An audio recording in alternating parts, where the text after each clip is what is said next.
आज का दिन बहुत विशेष था क्योंकि बोर्ड परीक्षाओं का परिणाम आज घोषित होने वाला था। सभी बच्चे बेचैन थे अपने रिजल्ट को देखने के लिए क्योंकि तैयारी अच्छी की गई थी।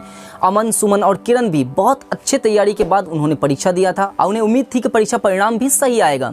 रिजल्ट का समय आता है, रिजल्ट घोषित भी होता है। रिजल्ट मिलने के बाद सभी बच्चे खुशी से उछल जाते हैं क्योंकि रिजल्ट पहले से बेहतर था। लेकिन यहाँ अमन का चेहरा उतर जाता है। कारण ये था कि अमन, सुमन, किरण ने मिलकर तैयारी की थी।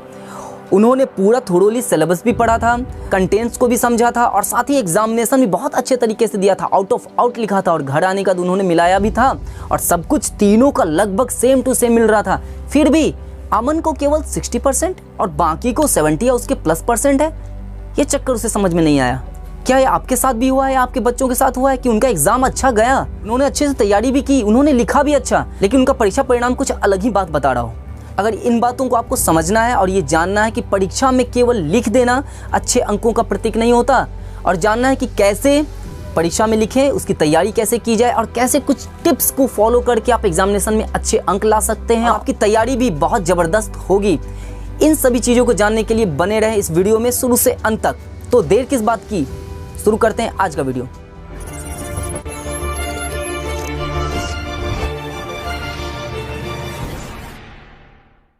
नमस्कार, मैं संजीत कुमार गिरी आपका स्वागत करता हूं फिर से मेरे चैनल में। जरा सोचो ऐसा क्यों। कई बार हमने देखा है कि बच्चे एक जैसी तैयारी करने के बाद भी उनका रिजल्ट, उनका परफॉर्मेंस चेंज हो जाता है, नंबर कुछ ऊपर नीचे आ जाते हैं, जिससे बच्चे हतोत्साहित हो जाते हैं और उनका काम करने का जो हिम्मत होता है वो टूट जाता है। इस वीडियो में हम कुछ टिप्स को जानेंगे कि एग्जामिनेशन प्रिपरेशन कैसे अच्छे से करना है और एग्जामिनेशन में अच्छे से लिखना कैसे। चलिए शुरू करते हैं वीडियो को एक उदाहरण से। मान लीजिए 3 स्टूडेंट A, B और C, तीनों एक जैसे स्टूडेंट, उनका लिखने का अंदाज कहें, उनका परफॉर्मेंस कहें, उनका कंटेंट बेस्ड नॉलेज कहें, आउटपुट कहें या जो तैयारी कहें, सब एक जैसा। ये जो बात मैं बता रहा हूँ ये खास तौर पे स्टेट बोर्ड की बात हो रही है। हम लोग का बोर्ड बिहार बोर्ड है, इसमें भी ऐसी घटना देखने को मिलती है और जो मैं आपके साथ बात अभी शेयर कर रहा हूँ ये वास्तविक घटना है। तो रिजल्ट जब आता है तो A, B, C तीनों अपने रिजल्ट को देख के भौचक्के के रह जाते हैं कि भाई ये हुआ क्या। अब A बंदे को कितना आया है? A बंदे को 312 नंबर, B को मिलता है 363 अंक और C को मिलता है 404 अंक। अब ये क्या चक्कर है, जबकि सभी ने तैयारी एक जैसा किया था, एग्जाम भी एक जैसा लिखा था, घर में आके जब चेक किया, मिलाया एक दूसरे से, सब कुछ मिलजुल रहा था। फिर ऐसा क्या हुआ? चलिए समझते हैं इस बात को, चलते हैं इसकी तह में। अब क्या होता है, आप जब कॉपी लिख के आ जाते हो तो आपके लिखने भर से केवल मार्क्स नहीं उठेगा। होता क्या है, जो टीचर के कॉपी को चेक करते हैं इन्विजिलेटर, उनको जितना ईज मिलता है कॉपी चेक करने के लिए, उतने ईजी से वो, जितना आसानी से वो कॉपी को चेक कर पाते हैं, जितने कम परेशानी से वो कॉपी को चेक कर पाते हैं, हाँ, उनको उतने अच्छे से वो नंबर भी देते हैं। अब एग्जाम्पल लेते हैं, जैसे A स्टूडेंट ने बहुत बारीक लिखा, कट को बहुत बुरी तरीके से काटा, कोई गलती हो जाता है, प्राय हो जाता है, जबकि इससे बचना चाहिए, जिस कारण से 5 नंबर का मान लीजिए कोई क्वेश्चन है तो उसको मिला उसमें 3 नंबर।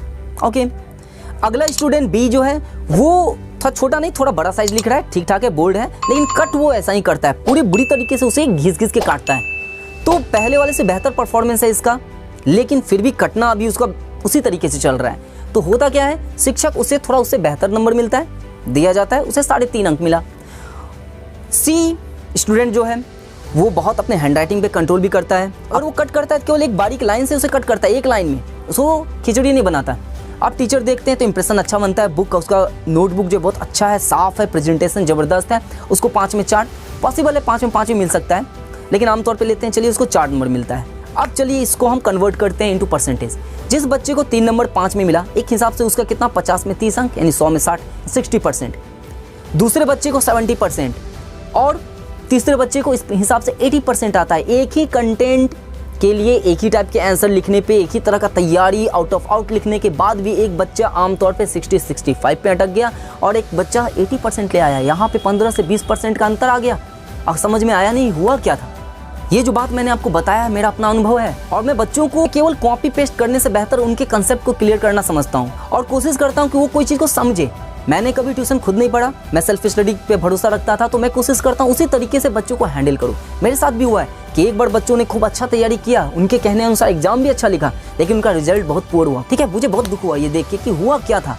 तब मैंने इसके ऊपर थोड़ा रिसर्च किया, पता किया कि पॉसिबली ये सब कॉज हो सकता है और ये सभी बातों को ध्यान दिलवाया और इस बार का रिजल्ट मेरे बच्चों का निकला है, बहुत ज़बरदस्त निकला है। वो लोग सेल्फ स्टडी बहुत किए हैं, मैंने उन्हें बस गाइडलाइन किया है। तो पहली बात जो मैं आपसे कहना चाहता था आपको समझ में आ गई होगी कि आपको एग्जामिनेशन में लिखते समय सबसे बड़ी बात ध्यान देना है, अपने हैंडराइटिंग को मेंटेन करना है, बहुत बड़ा नहीं लिखना है, क्योंकि कॉपी चेकर इतना उल्लू नहीं होता, वो समझ लेता है कि आप उसका टाइम बर्बाद कर रहे हो, पेज को बस भरने की कोशिश कियो। बहुत छोटा मत लिखो, उससे लगता है कि वर्ड लिमिट को पूरा नहीं कर पाएगा, क्योंकि बहुत हड़बड़ी में कॉपी चेक करते हैं, इतना आराम से नहीं चेक करते, ठीक है। तो उनको ईजी यानी कि उसको ईजीनेस दीजिए, उसको ईज दीजिए उस चेकर को कि आपको ईजिली वो नंबर दे पाए, इसलिए आराम से क्वेश्चन लिखिए। कभी भी क्वेश्चन के बीच में स्पेस, एक्स्ट्रा स्पेस या किसी क्वेश्चन का जगह नहीं छोड़ देना है। जो आता है नंबर एकदम स्पष्ट साफ सुथरा नंबर देके उसका उत्तर लिखिए, बोल्ड लिखिए, हाईलाइट कीजिए उसको, और 2-3 लाइन जब बच जाता है किसी पेज के एंड में, वहाँ पे आंसर कभी शुरू ना कीजिए, नए फ्रेश लाइन में कीजिए, पीटीओ लिख दिए, प्लीज टर्न ओवर, और उसके बाद नए पेज में आंसर को शुरू करें। चलिए चलते हैं अगले टिप्स पे कि एग्जामिनेशन का प्रिपरेशन कैसे करना है।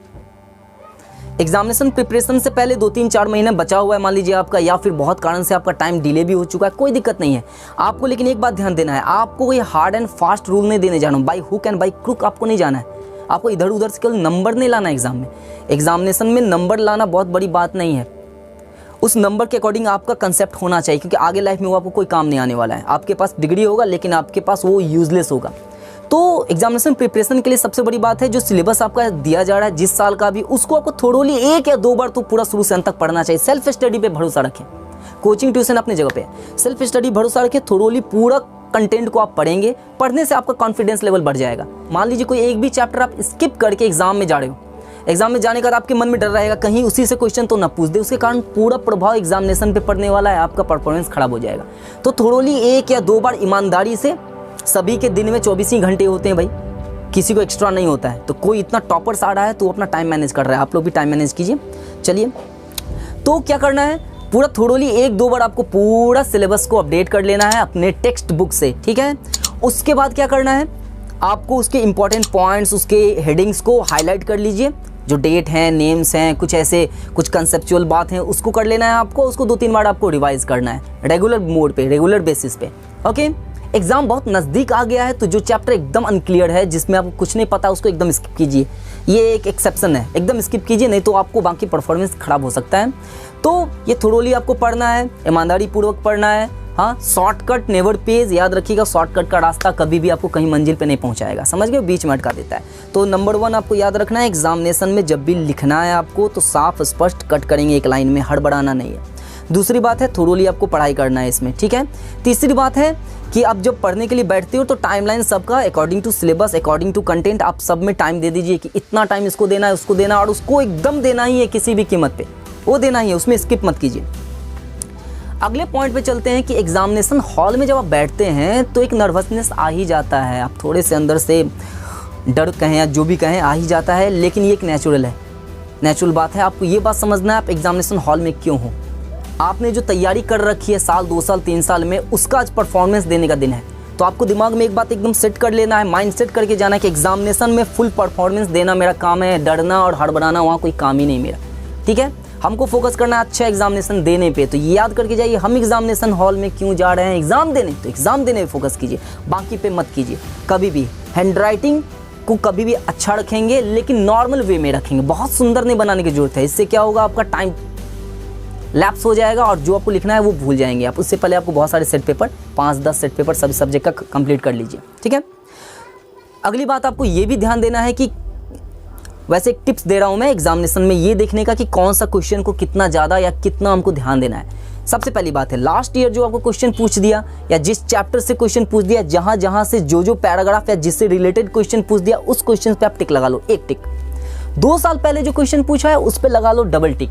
और ये दोनों क्वेश्चन 2 साल के पूछने के बाद जो क्वेश्चन बच जाता है, जो सिलेबस में जो आपके पार्ट्स बच जाते हैं, उसके अंदर कंटेंट बच जाते हैं, उस पर लगाइए आप ट्रिपल टिक। कहने का मतलब है एक टिक जिस पे लगा है उसको 1 बार रिवाइज करना है, जिस पे 2 लगा है उसको 2 बार रिवाइज करना है, जिस पे 3 लगा है उसको 3 बार प्रैक्टिस या रिवाइज करना है।